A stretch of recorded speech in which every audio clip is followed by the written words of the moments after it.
Hello दोस्तों, आज basic grammar की सीरीज में हम पास्ट परफेक्ट कंटीन्यूअस टेंस पढ़ने वाले हैं। आज हम पास्ट परफेक्ट कंटीन्यूअस टेंस पढ़ेंगे। तो चलिए स्टार्ट करते हैं। सबसे पहले इसकी क्या पहचान होती है समझ लेते हैं।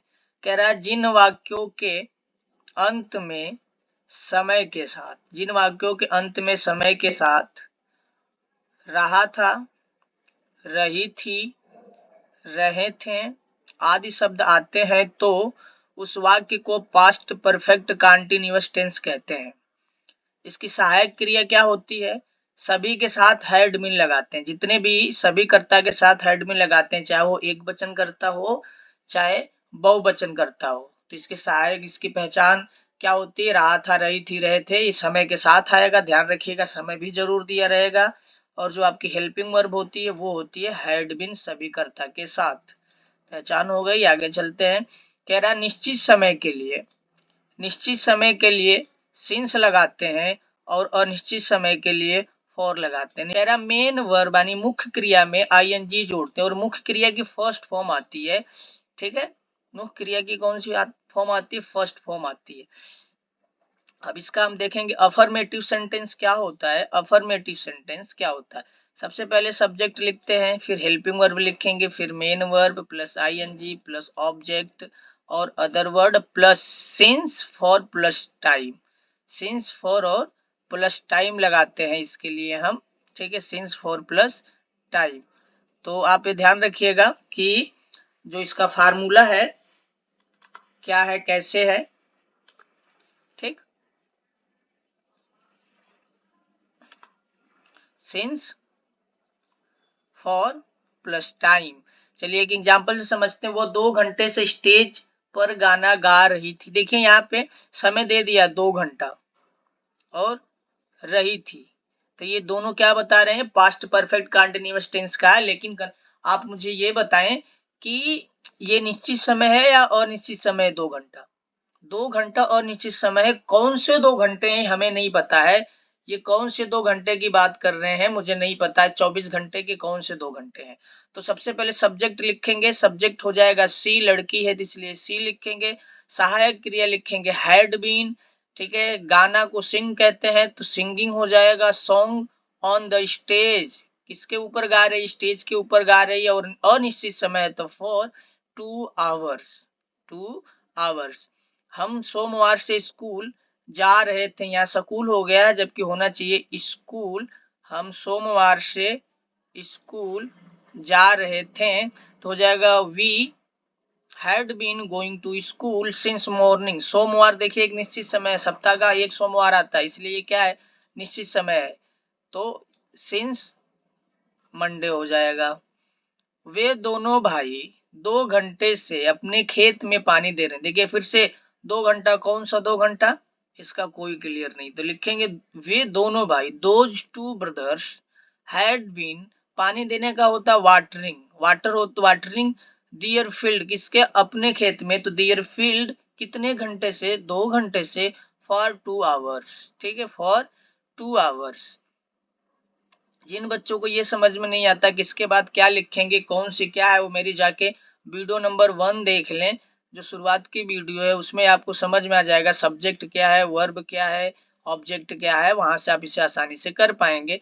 अब मैं सुबह से पार्क में टहल रहा था। देखिए सुबह आ गया। सुबह जो क्या है? एक निश्चित समय है। निश्चित समय के लिए सिंस लगाएंगे तो मैं की इंग्लिश होती है आई, यानी सब्जेक्ट हमने लिख दिया आई, सभी कर्ता के साथ had been. I had been.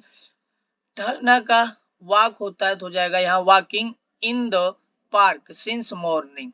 I had been walking in the park since morning. इसकी हिंदी है मैं सुबह से पार्क में टहल रहा था। वह लड़की सन 1995 से इस शहर में रह रही थी। देखिए 1995 सिर्फ एक बार आता है और 1 साल तक रहता है। तो 1995 क्या एक निश्चित समय है। तो वह लड़की, तो that girl had been living in this city since 1995। क्या कह रहा है कि एक लड़की है जो 1995 से एक शहर में रह रही है। तो 1995 क्या हो गया? एक निश्चित समय हो गया, तो इसके लिए सिंस आएगा, बाकी चीजें सेम है। ठीक है, चलिए देखते हैं नेगेटिव सेंटेंस क्या होता है। नेगेटिव सेंटेंस में क्या होता है, कह रहा तीसरे नंबर पे नोट लगाते हैं। ये मैं आपको पिछले टेंसों में भी बताते आ रहा हूँ और अभी भी बता रहा हूँ कि जो निगेटिव सेंटेंस होता है तीसरे नंबर पे नोट लगाते हैं, बाकी सारे स्ट्रक्चर सेम होते हैं। देखिए एक उदाहरण है, मोहन 2 घंटे से अपनी किताब नहीं पढ़ रहा है। मोहन 2 घंटे से अपनी किताब नहीं पढ़ रहा है, इसमें हो जाएगा मोहन, ठीक है, मोहन हैड, फिर तीसरे नंबर पे not been reading his book for 2 hours, यानी मोहन 2 घंटे से किताब नहीं पढ़ रहा है। ठीक है, तुम्हारा भाई 2 घंटे से इस कमरे में नहीं सो रहा था। तुम्हारा भाई 2 घंटे से इस कमरे में नहीं सो रहा था। योर ब्रदर हैड, तीसरे नंबर पे not been sleeping in this room for 2 hours, 2 घंटा अनिश्चित समय है, तो जाएगा your brother had not been sleeping in this room for 2 hours. ठीक है, अगला देखते हैं, प्रधानमंत्री जी 1 घंटे से स्टेज पर भाषण नहीं दे रहे हैं। प्रधानमंत्री जी 1 घंटे से, तो ये भी अनिश्चित समय, the prime minister had not been, ठीक है, delivering speech on the stage for 1 hour, यानी 1 घंटे से प्रधानमंत्री जी भाषण नहीं दे रहे हैं, तो ये अनिश्चित समय है। तो अनिश्चित समय के लिए हम क्या लगाते हैं, फॉर लगाते हैं। चलिए आगे स्टार्ट करते हैं उसी का। वह स्कूल में सन 2012 से नहीं पढ़ रहा था। देखिए यहाँ पे ना सन 2012 एक निश्चित समय है। सन 2012 क्या है, एक निश्चित समय है जो सिर्फ एक बार आएगा, दोबारा नहीं आएगा। तो हो जाएगा he had not been studying in that school since 2012, 2012। आप यहाँ से ध्यान से समझिएगा कि तीसरे नंबर पे नोट लगाना है, तो यानी हैड बीन के बीच में नोट आएगा। ठीक है, मेरे पिताजी 10 मिनट से अखबार नहीं पढ़ रहे थे। मेरे पिताजी 10 मिनट से अखबार नहीं पढ़ रहे थे। My father had not been reading the newspaper for 10 minutes. 10 minutes भी अनिश्चित समय, कौन सा 10 मिनट है पता नहीं है, तो ये अनिश्चित समय है। चलिए इंट्रोगेटिव देखते हैं। देखिए इंट्रोगेटिव का मतलब होता है प्रश्न पूछना। क्या होता है, प्रश्न को पूछा जाए। तो प्रश्न भी दो तरीके से पूछे जाते हैं, तो मैं पहला तरीका आपको डिस्कस कर रहा हूं अभी, दूसरा इसके बाद ही करूंगा। जिस प्रश्नवाचक वाक्य का उत्तर केवल हाँ या ना में मिले, केवल हाँ या ना में मिले, उसमें प्रश्नवाचक शब्द की अंग्रेजी नहीं लिखते हैं। उसमें प्रश्नवाचक शब्द की अंग्रेजी नहीं लिखते हैं, सहायक क्रिया पहले लिखते हैं। क्या करते हैं, सहायक क्रिया पहले लिखते हैं। इसका फार्मूला हो जाएगा helping verb, helping verb subject main verb plus ING object other words since for plus time. ये इसका फार्मूला हो गया। पहले क्या लिखेंगे, हेल्पिंग वर्ब लिखेंगे, आपको अभी समझ आ जाएगा। क्या तुम्हारी बहन सुबह से इस कमरे की सफाई कर रही थी। अब आपने पूछा कि, आपसे किसी ने पूछा कि क्या आपकी बहन या क्या तुम्हारी बहन सुबह से इस कमरे में सफाई कर रही, तो आप सोच के देखो कि आंसर इसका क्या आएगा, हाँ या ना। या तो आप हाँ बोलेंगे या तो ना बोलेंगे। तो जिसमें आप हाँ या ना बोलते हैं उसमें सहायक क्रिया आपको क्या पहले लिखनी पड़ती है। तो सहायक क्रिया पहले लिखेंगे हैड, बीन साथ में नहीं आएगा, बीन कर्ता के बाद आएगा, समझिएगा इस बात को, बीन कर्ता के बाद आएगा। Had your sister been cleaning this room since morning, सुबह से, सुबह क्या है, एक निश्चित समय है। क्या सूरज 1 घंटे से आकाश में चमक रहा था। यहाँ पे भी आपको आंसर हाँ या ना में ही मिल जाएगा। क्या सूरज 1 घंटे से आकाश में चमक रहा था, हाँ या ना। तो पहले helping verb had the sun, फिर आएगा been shining in the sky for 1 hour, 1 hour 1 घंटा अनिश्चित समय है, तो इसलिए फॉर लगाएंगे। आगे देखते हैं, क्या पुलिस 2 घंटे से चोर का पीछा कर रही है थी क्या। तो आप आंसर देंगे हाँ कर रही थी, जी नहीं कर रही थी, आप यही आंसर दे सकते हैं। तो लिखेंगे had the police, had the police होता है, ऐसे पुलिस पढ़ लेते हैं। Had the police been running after the thief for 2 hours, किसके पीछे, चोर के पीछे। क्या तुम कई घंटे से इसी कमरे में सो रहे थे, कई घंटे से, ये भी अनिश्चित समय है, तो इसका भी आंसर आप हाँ या ना में दे पाएंगे। Had you been sleeping in this room for many hours. मोटी मोटा आप इस बात को समझ लीजिए, जब क्या शब्द पहले आ जाए, देखिए सब में आपको दिख रहा होगा क्या शब्द पहले आए, जब क्या शब्द पहले आ जाए तो क्या शब्द की अंग्रेजी नहीं लिखेंगे, सहायक क्रिया पहले लिखेंगे। ये बात आपको अच्छे से समझ आ जानी चाहिए। अगला जो है तरीका है, जो जिस प्रश्न वाक्यों का उत्तर हाँ या ना में नहीं मिलता है, यानी जिसमें आप हाँ या ना में उत्तर नहीं दे सकते हैं, आपको कुछ बताना पड़ेगा, ठीक है, उसमें प्रश्नवाचक शब्द की अंग्रेजी पहले लिखते हैं, फिर सहायक क्रिया लिखते हैं।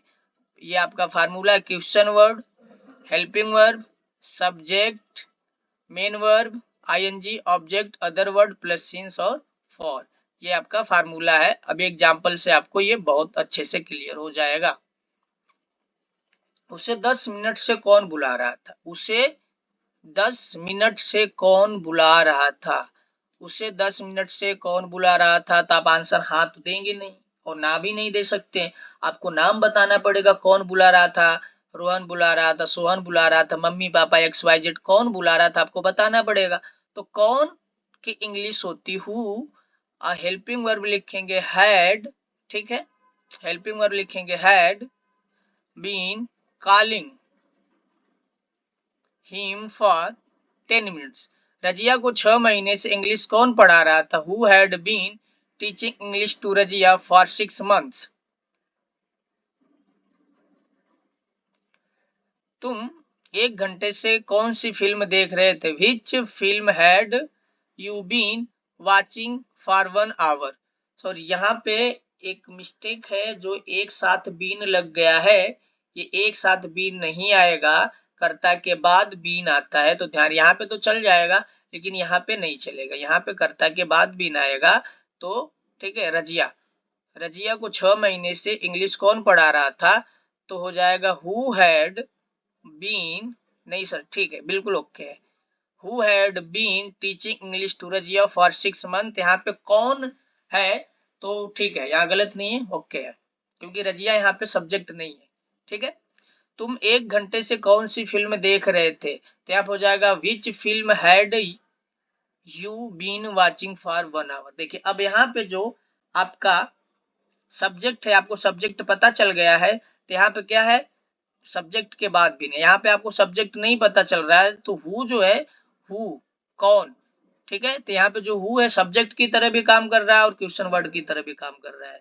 6 महीने से इस बच्ची की देखभाल कौन कर रहा था? तो who had been caring of this child for 6 months।